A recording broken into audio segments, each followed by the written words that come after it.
नमस्कार दोस्तों, आप सबका एक बार फिर स्वागत करते हैं। दोस्तों, राजस्थान इलेक्ट्रिसिटी बोर्ड्स में जो vacancy technical non technical vacancy जो निकाली गई थी, हाल ही में कुछ वैकेंसीज़ के रिक्रूटमेंट्स यहाँ पे कंप्लीट कर लिए गए थे, लेकिन कुछ रिक्रूटमेंट्स के अकॉर्डिंग एग्जामिनेशन यहाँ पे ले लिया गया, बट उनको फाइनली ज्वाइनिंग यहाँ पे नहीं दी गई। भर्ती में काफ़ी प्रकार की कमियां यहाँ पे बताई गई अभ्यर्थियों के द्वारा। कहा गया कि बिजली कंपनियों की भर्ती में पारदर्शिता नहीं है, साथ ही कुछ पदों पर नियुक्ति यहाँ पे मिल चुकी है, बट कुछ पदों पे यहाँ पे नियुक्तियों को रिजल्ट तक यहाँ पे पेंडिंग बताए गए हैं।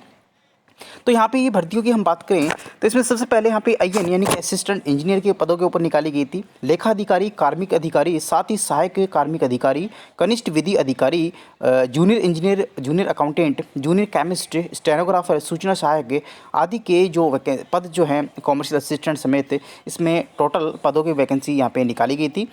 दोस्तों, इसके अंदर टोटल 2370 पदों के ऊपर ये वैकेंसी टेक्निकल साथ ही नॉन टेक्निकल के रूप में यहाँ पे निकाली गई थी। हालांकि एग्जामिनेशन कंप्लीट यहाँ पे राजस्थान इलेक्ट्रिसिटी बोर्ड्स के द्वारा ले लिए गए हैं और इसके जो भी एग्जामिनेशन यहाँ पे लिए गए हैं वो आपकी आईबीपीएस संस्थान के द्वारा ऑनलाइन माध्यम से लिए गए हैं। काफ़ी प्रकार के यहाँ पे मुद्दे ये विवाद के कारण यहाँ पे बने हुए हैं। लगातार यहाँ पे रीट भर्ती के बाद में आप देख पा रहे हैं बड़ा मुद्दा अभ्यर्थियों का है कि टेक्निकल वैकेंसी जो निकाली गई थी राजस्थान इलेक्ट्रिसिटी बोर्ड्स के द्वारा, तो इस पे भी इसी प्रकार की कमेटी पारदर्शिता की यहाँ पे ज़रूरत है और इसको भी यहाँ पे अच्छी से यहाँ पे इसकी जांच करवाई जाए।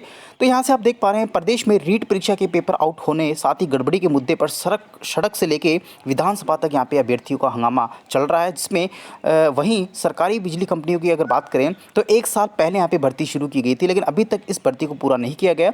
बिजली कंपनियों के प्रबंधन को लेकर यहाँ पे परीक्षा परिणाम मेरिट में मनमर्जी को यहाँ पे बताया गया। जो आला अधिकारी बैठे हुए हैं तो उनके जो मनमर्जी यहाँ पे बताई गई, रिजल्ट से यहाँ पे ना जारी करना, साथ ही रिजल्ट अगर जारी कर दिया तो कट ऑफ में हेरफेर करना, साथ ही उसके रिजल्ट्स के साथ में छेड़खानी करना। क्योंकि आप देख पा रहे हैं उसका ऑब्जेक्शन लिंक जो क्वेश्चन पेपर है वो भी यहाँ पे इसमें शो नहीं करवाया जाता अभ्यर्थियों को, तो इसलिए वो ये भी नहीं पता कर पाते कि कितने क्वेश्चन हमारे राइट हुए हैं, कौन से क्वेश्चन को यहाँ पे गलत माना गया है और कौन से क्वेश्चन को यहाँ पे राइट माना गया है। तो आई थिंक ये तो चीज़ें काफ़ी गलत होती है क्योंकि काफ़ी अभ्यर्थियों को इसकी रिक्वायरमेंट होती है कि उसके पेपर मिले, उसको ऑब्जेक्शन लिंक्स उस पर डाल सके और ये पता कर सके कौन से पेपर में किस प्रकार की त्रुटि उसके द्वारा क्वेश्चंस में की गई थी, ताकि आगामी होने वाले एग्जामिनेशन में उसको ध्यान रहे कि किस प्रकार के क्वेश्चंस वो गलती कर रहा है और किस प्रकार के क्वेश्चंस को वो गलती सही मान रहा है।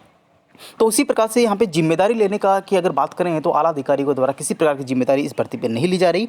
और यहाँ पे हम बात करें तो उच्च स्तरीय जो जांच करवाने की जो कमेटी जो है, जांच करवाने की जो बात अभ्यर्थी कर रहे हैं, तो वो भी यहाँ पे एक जाहिर है कि उच्च स्तरीय कमेटी के द्वारा इस भर्ती की कंप्लीटली जाँच की जाए। कौन कौन सी भर्ती में ये इस प्रकार के जो विवादित मुद्दे यहाँ पे लगातार उठ रहे हैं, टेक्निकल हो चाहे नॉन टेक्निकल हो, तो उस पर भी यहाँ पे एक जाँच एक्सपर्ट कमेटी का यहाँ पे उसकी गठित करनी चाहिए।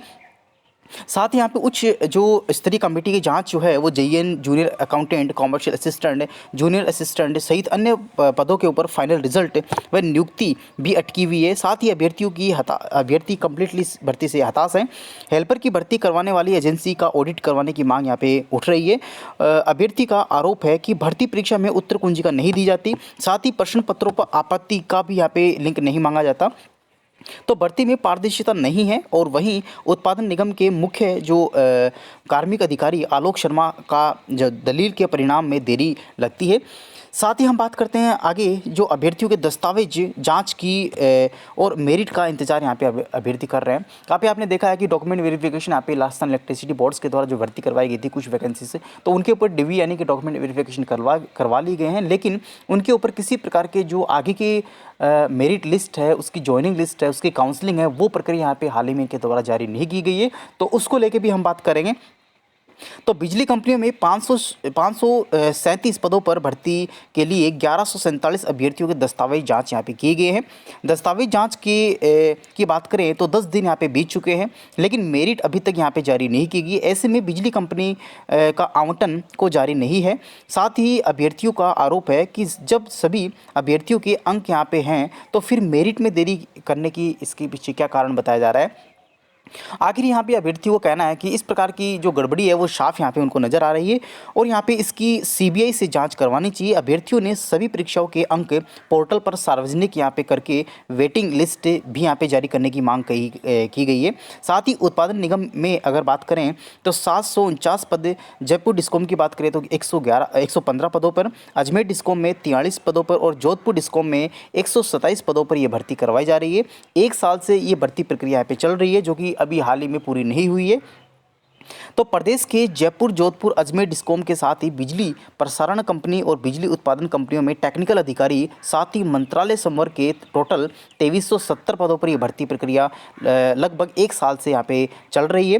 5 सरकारी कंपनियों की हम बात करें जिसमें 39 IN की वैकेंसी निकाली गई थी, 11 लेखाधिकारी थे, 6 कार्मिक अधिकारी की भर्ती थी, 11 सहायक कॉमर्शियल अधिकारी थे और 13 कनिष्ठ विधि अधिकारी थे। 996 JN जूनियर इंजीनियर की वैकेंसीज थी, 313 जूनियर अकाउंटेंट की थी, 27 जूनियर केमिस्ट थे और 38 जो थे स्टेनोग्राफर की वैकेंसी थी, 46 आपके सूचना सहायक थे और 920 कॉमर्शियल असिस्टेंट के रूम में ये भर्ती द्वितीय निकाली गई थी। हालांकि यहाँ पे द्वितीय के पदों पर भर्ती हो रही है, जबकि बिजली कंपनियों में इंजीनियरिंग व अधिकारी संवर्ग के पदों पर भर्ती की जिम्मेदारी राजस्थान बिजली उत्पादन कंपनी और उसके सहायक जो मंत्रालयिक संवर्ग के पदों पर भर्ती का जो काम है वो राजस्थान विद्युत प्रसारण कंपनी को दिया गया था। तो इसमें देख पा रहे हैं जो भी इंजीनियरिंग से संबंधित जो भर्ती करवाई गई थी तो उसकी जिम्मेदारी तो यहाँ पे राजस्थान बिजली उत्पादन कंपनी के पास में थी और मंत्रालयिक जो वैकेंसी निकाली गई थी तो उसका जो भी जिम्मा था पोस्टिंग देना, उसकी कट ऑफ को निकालना, रिजल्ट्स को जारी करना, साथ ही उसकी काउंसलिंग करवाना, वो आपका राजस्थान विद्युत प्रसारण कंपनी के हाथ में दिया गया था। तो ये अपने पास में राजस्थान इलेक्ट्रिसिटी बोर्ड यानी कि राजस्थान ऊर्जा विभाग के अंदर जो वैकेंसी टेक्निकल नॉन टेक्निकल जो निकाली गई थी उस पर यहाँ पे फाइनली यहाँ पे रिजल्ट जारी नहीं करना, साथ ही उसके एग्जामिनेशन लेने के बाद में उसके कट ऑफ जारी ना करना, उसके क्वेश्चन पेपर नहीं डालना, ऑब्जेक्शन लिंक नहीं आपका एक्टिव करना, तो ये सभी मुद्दे यहाँ पे बताए जा रहे हैं जिसकी आप देख ही पा रहे हैं स्क्रीन पे। तो आशा करता हूँ आपको वीडियो अच्छी से समझ में आ गया होगा। फिर भी किसी प्रकार का कन्फ्यूजन क्वेरीज है तो दिए गए कमेंट बॉक्स में आप लोग कमेंट कर सकते हैं। दोस्तों आपसे कहना चाहूँगा जो अभ्यर्थी अभी तक नहीं जुड़े हमसे कृपया करके चैनल को सब्सक्राइब जरूर करें। थैंक यू, धन्यवाद।